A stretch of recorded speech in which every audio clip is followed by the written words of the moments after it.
Happiness isn't waiting at the finish line. Imagine someone who has $500,000 and thinks, I'll be happy when I have a million.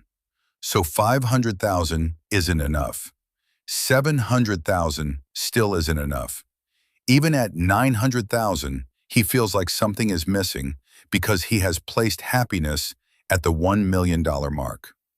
But once he reaches a million, his mind may simply say, 2 million would be even better. And just like that, life becomes a journey from one feeling of not having enough to the next.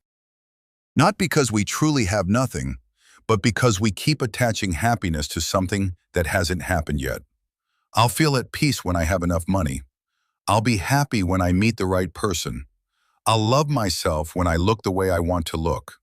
I'll finally rest when all my work is done.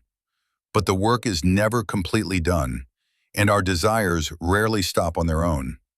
There is a saying that may sound strange at first. The harder we chase happiness, the more we suffer. There is nothing wrong with wanting a better life. The problem begins when we treat the present moment like a waiting room and believe our real life is somewhere up ahead. We spend so much time preparing to live that we forget to actually live. There is an old story about a stonecutter. One day he saw a king surrounded by servants and wished he could become a king. When his wish came true, he noticed that the sun was even more powerful than a king. So he wished to become the sun. Then a cloud covered the sun, and he wanted to become a cloud. The wind blew the cloud away, so he wished to become the wind. But a mountain stood firm against the wind, so he wanted to become the mountain. Once he became the mountain, he heard a tapping sound below. A stonecutter was slowly chipping away at the rock. In the end, he wished to become a stonecutter again. This story isn't only about greed. It reflects something the mind does all the time. It convinces us that we would finally feel complete if we were somewhere else, living a different life. When we are single, we believe a relationship will make us happy. When we are in a relationship, we miss the freedom of being alone. When work is slow, we worry about our future. When work becomes overwhelming, all we want is a break. The mind doesn't always know what it truly wants. It is simply used to wanting whatever it doesn't have. That doesn't mean we should give up our goals, our careers, or our plans for the future. We can still learn, work hard, grow, and build a good life. Just don't send all of your happiness to the end of the road. When you study, be present for the learning. When you work, give your attention to what is in front of you instead of constantly asking whether you are successful enough.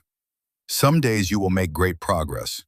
Other days, simply choosing not to give up will be progress enough. Happiness does not always mean getting everything you want. Sometimes happiness means no longer needing everything to go your way before you allow yourself to feel at peace. It is being able to enjoy an ordinary meal and feel that it is enough. It is doing work that may not be perfect without believing that you are a failure.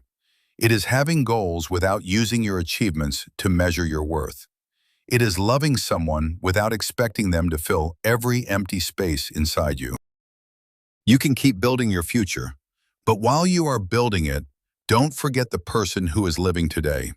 Because if the mind never learns what enough feels like, no matter how far you go, it will keep telling you, not here.